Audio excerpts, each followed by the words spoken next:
Hallelujah. हमारे प्रभु यीशु मसीह के नाम में आपको शुभकामनाएं। चंगे हो ना? परमेश्वर की कृपा में बढ़ रहे हो ना? जीवन बोले तो समस्याओं का घरौंदा है जी। हर एक दिन की मुसीबत और 100 वर्ष की आयु जैसे बड़ों ने कहा है, हर दिन हम किसी न किसी समस्या को हमको सामना करना होगा। और सबसे जरूरी, अनेक निर्णय फैसले हर दिन हमें लेने होते हैं। कुछ समय हम उन पर ध्यान दे रहे हैं और कुछ समय में हम उस पर नजरअंदाज करके और हम आगे बढ़ रहे हैं। यहां जाए वहां जाए करके इस विषय में कभी कभी सोचते हैं, कभी कभी चले भी जाते हैं। ये करूं या वो करूं ऐसे विषय में अस्त व्यस्त होकर गड़बड़ी में होते हैं। और कुछ समय में कोई कुछ बोले बगैर ही हम कर भी देते हैं ना। एक एक बार बहुत सोचते हैं और कुछ समय सोचे बगैर ही अपने आप कर देते हैं। हाँ जी, एक दिन में अनेक विषयों का हम फैसला कर रहे हैं। कौन सी सब्जी पकानी है, कौन सा वस्त्र पहनना है, कहां जाना है, क्या बात करनी है, ऐसे विषयों को कई बार हम सोचे बगैर ही चला रहे हैं। अच्छा है, छोटी छोटी बातें, खासकर हम जिन बातों की आदी हो गए हैं, खासकर हम अनुभव के साथ क्या सही है, क्या गलत है, क्या अच्छा है या नहीं है, ये जानने वाली बातों में हम आगे बढ़ते हैं। लेकिन कुछ समय हम कठिन समस्याओं का सामना करते हैं। एक घर खरीदना हो तो, विवाह करना हो तो, एक वाहन खरीदनी हो तो, किसी देश में जाना हो तो, नौकरी बदलनी हो तो, व्यापार करना हो तो, इन परिस्थितियों में जरा सोचना चाहिए। क्यों जी? सोचते हैं, जानकारी लेते हैं, बहुत अध्ययन करते हैं, अनेक विषयों की सूची लेते हैं, अंत में एक निर्णय पर आते हैं। ऐसा करने पर भी अनेक बार उनको असफल होते हुए देखते हैं। उठा उठाकर पैरों को कीचड़ में डाला करके जो मुहावरा है, सावधान सावधान कहते ही किसी न किसी मुसीबत में, तकलीफ में फंस जाते हैं। एक एक बार फिर से सुधर नहीं सकते, ऐसी परिस्थिति में चले जाते हैं। और कितना भी दिल को बुरा लगे तो भी गवाए हुए मौके को फिर से वापस नहीं पा सकते, ऐसी परिस्थिति में जाते हैं। हाँ या नहीं? तो फिर ऐसी परिस्थिति में कितने लोग परमेश्वर की सलाह मांगते हैं, कितने लोग परमेश्वर की मर्जी को जान रहे हैं। परमेश्वर के पास हम सभी के लिए योजना है, एक उद्देश्य है। उनको हमारे प्रति अनेक विचार हैं। वो लाभ के लिए ही हैं, नुकसान पहुंचाने के लिए नहीं। उन्होंने हमारे जीवन को मां की गर्भ से ही देखा है। हमारा जीवन उनके राज्य पहुंचने तक क्या करना है, इस विषय में उन्होंने एक महान योजना बनाकर रखा है। जब हम प्रभु यीशु को अपना उद्धारकर्ता स्वीकार करते हैं, तब उनकी मर्जी को जानना सीखना चाहिए।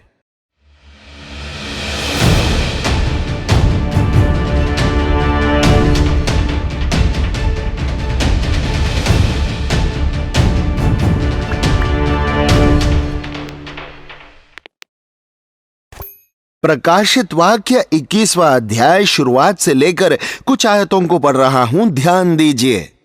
फिर मैंने नया आकाश और नई पृथ्वी को देखा, क्योंकि पहला आकाश और पहली पृथ्वी जाती रही थी और समुद्र भी न रहा। फिर मैंने पवित्र नगर नए यरूशलेम को स्वर्ग से परमेश्वर के पास से उतरते देखा। वो उस दुल्हन के समान थी जो अपने पति के लिए श्रृंगार किया हो। फिर मैंने सिंहासन में से किसी को ऊंची शब्दों में यह कहते हुए सुना, देखो, परमेश्वर का डेरा मनुष्य के बीच में है।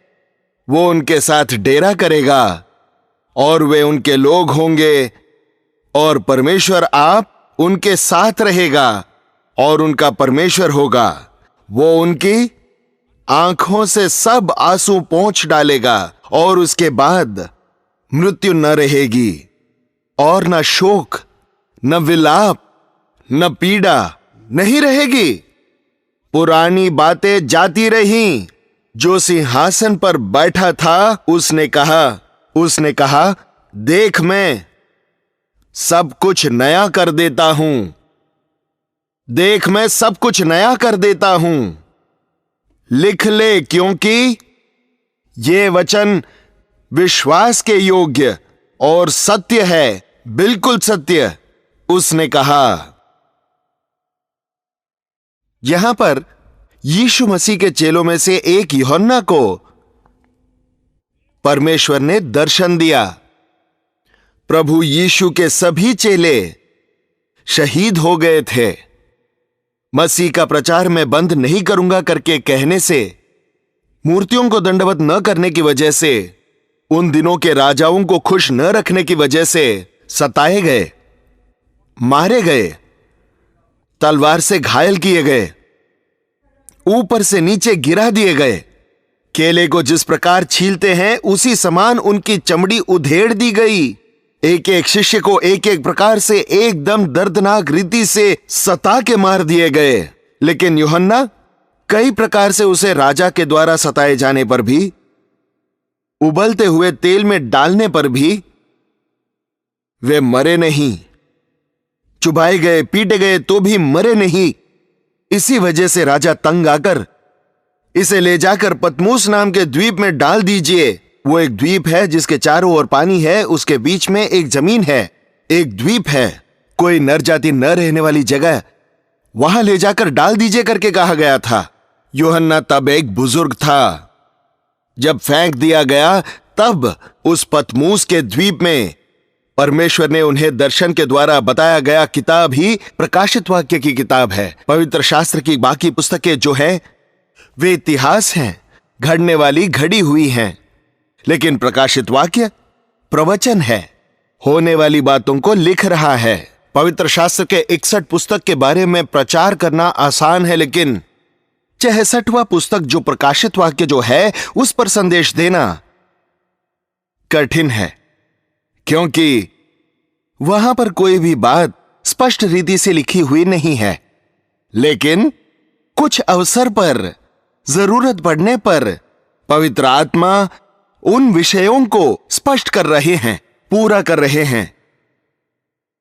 इस प्रकाशित वाक्य में स्वर्ग और नर्क के बारे में, अंत के दिनों के परिस्थितियों के बारे में, एक व्यक्ति किस प्रकार परमेश्वर के राज्य के वारिस कैसे बनेगा, एक व्यक्ति किस तरह अनंतकाल के नर्क में जाएगा, किस प्रकार इस दुनिया का अंत होगा, कैसे शैतान को बांधकर अधोलोक में डाल दिया जाएगा, अंत के दिनों में कैसी परिस्थितियां संभव हैं, कैसे चिन्ह होंगे, कब इस युग का अंत होगा, कब प्रभु का आगमन है, ऐसी सारी बातों को बताया गया है।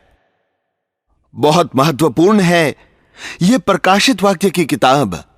कई लोग कहते हैं कि हमें समझ में नहीं आता। अगर समझ में नहीं आए तो भी पढ़कर मन में रखिए, जब जिसकी जरूरत है तब पवित्र आत्मा आपको स्पष्ट कराएगा। लेकिन कुछ आयतें स्पष्ट हैं। कौन स्वर्गलोक में जाएगा, कौन नर्क में जाएगा, कौन स्वर्ग में नहीं जा सकते, ऐसी बातें स्पष्ट रीति से लिखी गई हैं।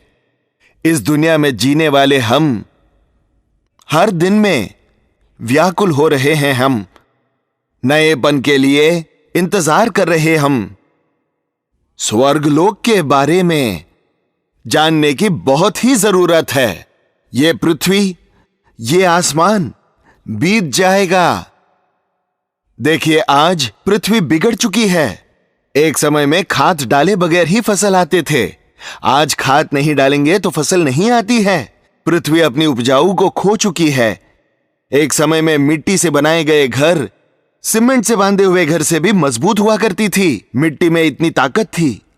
आज पृथ्वी अपने ताकत खो चुकी है। पृथ्वी पर जीने वाले हम लोग पृथ्वी को बिगाड़ रहे हैं।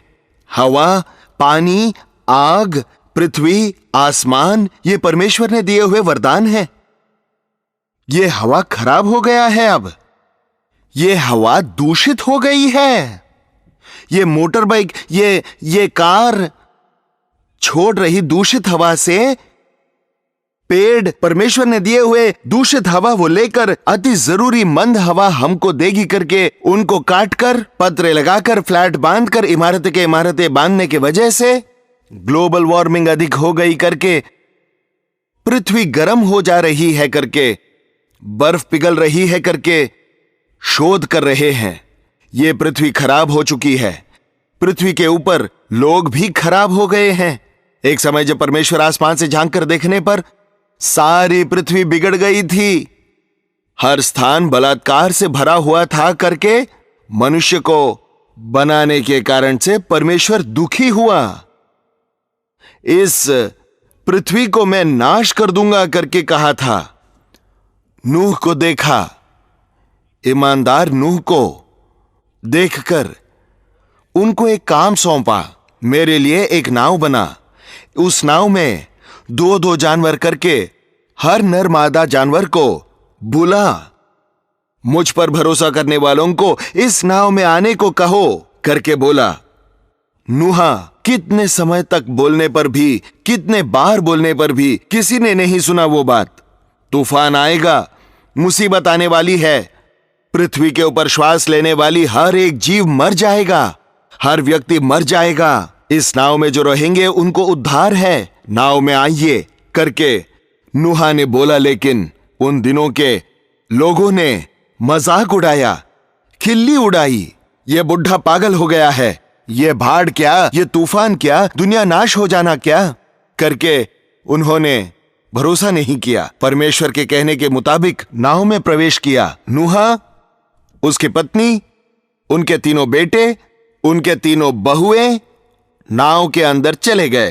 परमेश्वर ने द्वार बंद कर दिया। 40 रात 40 दिन एकदम तेज बरसात हुई, फेफड़ों से श्वास लेने वाली हर एक जीव मर गई। सूखी जमीन देखने के लिए एक साल 1 महीना 17 दिन लगभग लगा। जब परमेश्वर ने यह देखा, वो दुखी हुआ। अब कभी इंसान को नाश नहीं करूंगा, वर्षा के द्वारा, तूफानों के द्वारा कभी नाश नहीं करूंगा करके अपने इंद्रधनुष को आसमान में रखकर, देखो जब भी ये इंद्रधनुष दिखेगा, बरसात खत्म हुई, अब तूफान नहीं आएगा, कभी तुमको नाश नहीं करूंगा करके नूह से वादा किया। तब से लेकर अब तक परमेश्वर सहनशीलता के साथ, धीरज के साथ इस मानव जाति को, पृथ्वी को सहन करके ले रहा है। सही समय में यीशु मसीह इस दुनिया में आकर हमारे सारे पापों के लिए परमेश्वर ने दुनिया से ऐसा प्रेम किया कि अपना इकलौता पुत्र हमें दिया। जो कोई उस पर भरोसा रखेगा वो नाश न होगा, अनंत जीवन को पा सके। इसीलिए उनको पृथ्वी पर भेज दिया। यीशु मसीह ने हमसे बहुत प्रेम किया, अपने प्राणों को हमारे लिए त्याग दिया। बिगड़ गए इस दुनिया को, बिगड़ गए इस मानव जाति को यीशु मसीह के द्वारा माफ करना है करके, शुद्ध करना है करके, नया सृष्टि सा बनाना है करके परमेश्वर ने उद्धार का मार्ग तैयार किया है। आज यीशु मसीह ही हमारा नाव है। जो यीशु मसीह में है उसको कोई भी दंड नहीं है। जिसने यीशु मसीह को अपनाया है कोई भी तकलीफ नहीं है, अनंत की नरक की आग नहीं है। ये आसमान पृथ्वी बीत जाएगी। मसीह में जिसने विश्वास रखा है अनंत जीवन को पाकर स्वर्ग के राज्य में जिएगा। इन बातों को गांव-गांव बता, हर एक मनुष्य को बताओ, सारे दुनिया जाकर सारी सृष्टि को प्रचार करके मैं जल्दी ही आने वाला हूं कहकर प्रभु यीशु चले गए। 2000 साल, 2014 वर्ष बीत गए हैं, प्रभु अभी तक आए नहीं हैं। आए नहीं करके अनेक लोग सुस्त हो गए हैं, लेकिन उनके आगमन के सारे चिन्ह पूरे हो रहे हैं। ये पृथ्वी बिगड़ रही है, हवा बिगड़ रही है, पानी बिगड़ गया है। पानी खरीद रहे हैं हम अभी, कल परसों हमको हवा भी खरीदना पड़ेगा। हवा के गुब्बारे खरीदकर पीछे बांधकर नाक को लगाकर घूमना होगा जिस किसी को अच्छा हवा चाहिए हो तो। ऐसा ही है, इन दिनों में बिगड़ गया है। परमेश्वर ने रची इस रचना को बिगाड़ दिया है मानव ने। मानव बिगड़ गया है, इसीलिए पृथ्वी को बिगाड़ रहा है। जहां देखो ईर्ष्या है, द्वेष है, क्रोध है, झगड़े हैं, हत्याएं हैं। कुछ पल, 5 मिनट एक समाचार में सुनेंगे तो किसी टीवी या रेडियो में उसमें कितने मृत्यु हैं, कितने एक्सीडेंट्स हैं, कितने कोर्ट केसेस हैं, कितने झगड़े हैं, कितनी कितनी नीच अवस्था में मनुष्य गिर गया है करके हम देख सकते हैं। पत्नी ने पति का हत्या किया करके आ रहा है आजकल। माँ अपने दोनों बच्चों को जहर देकर मार दी। माँ अपने बच्चों को मारती है, पिता दोनों बच्चों को मार के दफना कर किसी को बताए बगैर भाग गया। क्या है जी ये? सगे पिता अपने बच्चों को कैसे मार सकता है? नन्हे बच्चे को, 10 महीने के बच्चों को मां छोड़कर चली गई। अरे मां अपने बच्चों को नहीं भूल सकती है करके बोले तो उन दिनों में कहने लगे मां क्यों भूलेगी पैदा किए अपने बच्चे को, क्यों छोड़ेगी मां अपने बच्चे को करके सोचा उन दिनों में। लेकिन आज देखिए, मां को प्रेम नहीं है, पिता को प्रेम नहीं है, भाई दौलत के लिए एक दूसरे को मार रहे हैं। बूढ़ी मां को संभालने के बजाय उस बूढ़ी मां ने पैसे नहीं दिए करके, जायदाद नहीं दी करके उन्हें मारने वाले बेटे हैं। कितनी भयानक परिस्थिति मानव जाति गिर गई है। देखिए, जानवर भी इतना नीच स्थिति में नहीं गिरते हैं कभी। परमेश्वर सहन करके ले रहे हैं। मैंने तुमको अपना स्वरूप में बनाया है, तुमको पवित्र बनाया है, तुम्हें दैविक स्वभाव वालों के समान बनाया है। आप दुष्ट हो गए हो, शैतान के चेले बन गए हो। क्रोध, द्वेष, बैर, झगड़ा, झूठ, धोखा, एक दूसरे को धोखा देना, मेहनत करके कुछ पैसे बचाकर वो किसी के पास दे तो वो ब्याज के साथ देगा करके दिया, तो एक व्यक्ति को दिया तो वो बैंक से ज्यादा ब्याज देगा करके दिया तो वो सारे पैसे लेकर गुल हो जाता है। गुल हो जाता है तो अरे रे, बड़ी मुश्किल से पेट काट कर बचाए हुए पैसों को बेटी के शादी में काम आएंगे करके, बेटे को विदेशों में भेजने के लिए काम आएगा करके, एक घर बनाऊंगा सोचा तो सारा चला गया करके रो रहा है। देखिए कितने लोग आज धोखा खाए लोग हैं, अन्याय पाए लोग हैं, एक दूसरे को हानि पहुंचाने वाले जैसे हैं। दुनिया बिगड़ गया है, मानव जाति बिगड़ गई है। यह भारत देश में ही नहीं जी, किसी भी देश में जाओ यही स्थिति है। वो गोरा हो, काला हो, लाल हो, नाटा हो, लंबा हो, स्वभाव एक ही है, स्वभाव एक ही है। स्वार्थ, अहंकार, लोभ, धोखा, अन्याय, गंदे आदतों की आदि, तात्कालिक खुशी से तृप्त हो रहा है। शराब के आदी होकर नशा नशा नशा, उसे नशा चाहिए। उस नशे में कुछ नहीं पता चलेगा, जिंदगी ऐसे बीतती है। इसीलिए पीता है, पीता है, पीता है, पीता है, शरीर घर गुल होने तक। कितने लोग यहां पर शराबी मुझे पता नहीं, लेकिन शराब पीने वाले आपके घर में है या नहीं मुझे पता नहीं, लेकिन आज रात प्रभु दया करके आपको बदलने के लिए, आपके घर वालों को बदलने के लिए वो अपने वचन को भेजकर उन्हें चंगा करेगा करके जो वचन है उसके अनुसार उस अनंत काल के नरक आप ना जाओ, इसीलिए परमेश्वर इन सभाओं का आयोजन किया है। पृथ्वी बिगड़ गई है, आसमान बिगड़ गया है।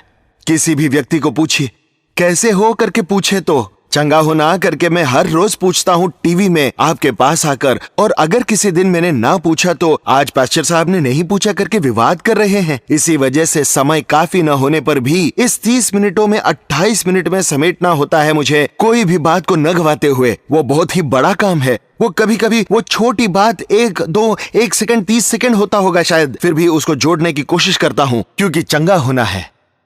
चंगे होना, रोज क्या पूछते हो जी चंगा है क्या करके, कोई कहेगा क्या? नहीं कहेंगे, क्योंकि कल शायद चंगे थे, आज चंगा नहीं हो, आज शायद चंगा हो, शायद कल चंगा नहीं होगे, पता नहीं। चंगा है करके एक बार ही चंगा हूं करके कहने के लिए नहीं है। किस क्षण क्या होगा, किस दिन क्या होगा, किस अवस्था, किस तकलीफ, किस बीमारी, किस दुख, किस परीक्षा, किस लड़ाई, कब किसको आएगी हमें पता नहीं। चंगा हो मतलब चंगे हैं करके कितने लोग बोल सकते हैं जी? बस यूं ही है जी, बस ऐसे ही जी। निश्चित अनेक लोग कहने के लिए चंगा हो क्या करके बोले तो हाँ चंगा हूं करके कहने की आदत हो गई है, वो और बात है। चंगा है करके कहने के बाद बात कराओगे तो पता नहीं जी, घर में वो आते नहीं है जी, पैसे देता नहीं है जी, बड़ा वाला सुनता नहीं है जी, छोटी वाली स्कूल नहीं जाऊंगी करके कहती है जी, कर्जदार घर में आकर बैठा है जी, फिर चंगा है करके कह रही है ना। बस वो कहने के लिए बोल दिया, लेकिन इतने हिस्से हैं चंगे नहीं है। दुनिया अच्छी नहीं है, मानव चंगा नहीं है, हमारा जीवन इस दुनिया में चंगाई नहीं है। ये हमारी दुनिया नहीं है। ये अच्छी वाली दुनिया में हमको ले जाने वाला है। अच्छी वाली आसमान और पृथ्वी वो रचना करने वाला है, वो बहुत ही जल्दी होने वाली है। बिगड़ गई ये पृथ्वी के साथ सब कुछ नाश हो जाने का समय आने वाला है। सब कुछ से मतलब क्या है जी? वो आसमान, पृथ्वी, वायु, आग, जल कहीं नहीं होंगे। पुराना आसमान चला गया, पुरानी पृथ्वी बीत गई। ये देखो नया आसमान, नई पृथ्वी की मैं रचना कर रहा हूं। इस रात को इस जगह में आप सभी लोग, हम सभी लोग उस नए आसमान, नए पृथ्वी में जहां पर आंसू नहीं है, तकलीफ नहीं, भूख नहीं है, प्यास नहीं है, अंधेरा नहीं है, मृत्यु नहीं है, उस स्वर्ग के राज्य का वारिस बनाना है करके प्रभु उम्मीद कर रहा है। उसी उम्मीद के साथ ही इन सभाओं का आयोजन किया गया है। हर कोई प्रभु को अपने दिलों में स्वीकार करेंगे, उनकी साक्षी बनकर जिएंगे। निश्चय ही हमारे घरों में हमको जानने वाले हमारे रिश्तेदार अनेक अभी यीशु को नहीं जानने वाले के समान उनके लिए बोझ के साथ प्रार्थना करेंगे, विश्वास के साथ प्रार्थना करेंगे। हम हमारे घर वाले उद्धार को पाकर परिवार के साथ परमेश्वर के राज्य के वारिस बनेंगे। कृपया करके सिरों को झुकाइए, प्रार्थना करेंगे। पवित्र प्रेमी पिता, इस जगह की ओर झांक के देख पिता, कौन सा हृदय टूटा है, कौन से हृदय से तकलीफ आपके उपस्थिति में सुनाई दे रही है, कौन से रोने और बिनती को आप सुन रहे हो, उनको देखिए पिता, उनको देखिए पिता, उनके आंसुओं को पोंछ दे पिता। बगैर दिलासे की उम्मीद न होकर, कुछ न सूझ रहे परिस्थितियों में छूटे हुए लोगों को देख पिता, मुझको कोई नहीं कहकर कहने वालों को देख पिता, मैं हूं, मैं तुझे क्षमा करूंगा, मैं तुझे चलाऊंगा, मैं तेरे साथ रहूंगा करके बोल पिता। बेसहारों को सहारा है, अनाथों का पिता है, अपने प्राणों को देने जितना प्रेम करने वाले प्रभु होना, उस दिलासे से हमको भेज पिता। मुसीबतों की दुनिया है ये, बिगड़ी हुई दुनिया है ये, पापियों के बीच में जी रहे हैं। बिगड़े हुए दुनिया में हम लोग हैं, जहां जाएं परेशानियां हैं, जहां भी जाएं पीड़ा है, जहां देखे समस्या है। कुछ करने जा रहे हैं तो नहीं हो रहा, कर्जे की तकलीफ, शारीरिक पीड़ा, पारिवारिक समस्याएं, आर्थिक तकलीफें, क्यों ये जीवन करके पीड़ित हैं पिता। ऐसे सोचने वालों के ऊपर दया कीजिए पिता। मैं हूं, तेरी जरूरतों में मैं हूं, तेरे दुख में मैं हूं, मैं तुझे संभालूंगा करके बोल पिता। मेरे यीशु मेरे लिए है, मेरे पक्ष में मेरा प्रभु है। अगर कोई मुझे त्याग भी दे तो मुझे न छोड़ने न त्यागने वाला परमेश्वर मेरे पास है। ऐसे विश्वास के साथ हम जाएं पिता। न त्यागने न छोड़ने वाले यीशु हम सभी को आपके इच्छा के अनुसार चलाइए। आपके उद्देश्य, आपकी योजना को हमारे प्रति पूरा कर पिता। मृत्यु तक विश्वास योग्य बने रहने के लिए मदद कर पिता। आपके राज्य में, आपकी उपस्थिति में हम सभी को सदा तक बने रहने के लिए मदद कर करके यीशु के नाम में मांगता हूं पिता। हमारे पिता परमेश्वर का प्रेम, पुत्र मसीह की कृपा, उद्धारकर्ता पवित्र आत्मा की सहभागिता आए हुए हम सबों के साथ, इस नगर के लोगों में, इस कार्यक्रम टीवी के जरिए देखने वाले सबों के साथ अब से लेकर सदा तक बनी रहे। आमीन, आमीन, आमीन। हालेलुया बोलिए, और एक बार बोलिए, और एक बार बोलिए। ओ शरणम शरणम यीशु मसीह शरणम, ओ शरणम शरणम यीशु मसीह शरणम। हो रही इस सेवकाई में अगर आप भी हिस्सेदार बनना चाहो तो प्रभु आपको प्रेरित करे तो आपके दान भेंट ऑनलाइन के द्वारा, डीडी के द्वारा, एमओ के रूप में भेजिए। फिर कभी हमने भेंट भेजा है ना करके ना सोचते हुए हर दिन ये कार्यक्रम को दान दें। हर महीना लाखों रुपयों का भुगतान करना है। दिन ब दिन आध्यात्मिक रूप से भरपूर हो रहे आप इस सेवकाई को प्रोत्साहित करने का, संभालने का और प्रार्थना करने का बोझ आप पर है। इसीलिए प्रभु आपको प्रेरित करते हैं, तो आपका मदद को भेजकर इस सेवकाई में हिस्सेदार होकर परमेश्वर की ओर से आने वाली आशीषों को पाइए। तभी के तभी आपकी प्रार्थना जरूरतों को हमको इत्तला कीजिए। प्रभु की उपस्थिति में आपके लिए मध्यस्थी कर रहे हैं हमारे प्रार्थना के वीर। आप कर रहे फोन कॉल को उठाकर, लिखकर, रखकर वे प्रार्थना कर रहे हैं। हम भी प्रार्थना कर रहे हैं। आप भी प्रार्थना कीजिए, निश्चय प्रभु हमें उत्तर देगा। हम उनकी महिमा करेंगे। इस कार्यक्रम के द्वारा आप किसी प्रकार के लाभ को पा रहे हैं, कृपया कभी कभी एक टेलीफोन करके या पत्र लिखकर या एक ईमेल के जरिए या एक SMS करके बता दीजिए। प्रभु की स्तुति करने के लिए और प्रोत्साहित होकर रहने के लिए आप सहकार करने वाले हो सकते हो। आर्थिक रूप में भी इस सेवकाई को मदद करने की कोशिश कीजिए। प्रभु आपको प्रेरित करे तो आपके भेंट दान, आपके भेजे गए भेंटों को हम ईमानदारी से सेवकाई में इस्तेमाल कर रहे हैं और कई गुना आपको प्रतिफल आना है करके हम आपके लिए प्रभु की उपस्थिति में प्रार्थना कर रहे हैं। और भी अगर आपको इन विषयों में जानकारी चाहिए तो 0893939393 नंबर पर कॉल करके जानकारी प्राप्त कर सकते हैं। परमेश्वर की कृपा आप पर बनी रहे। आमीन।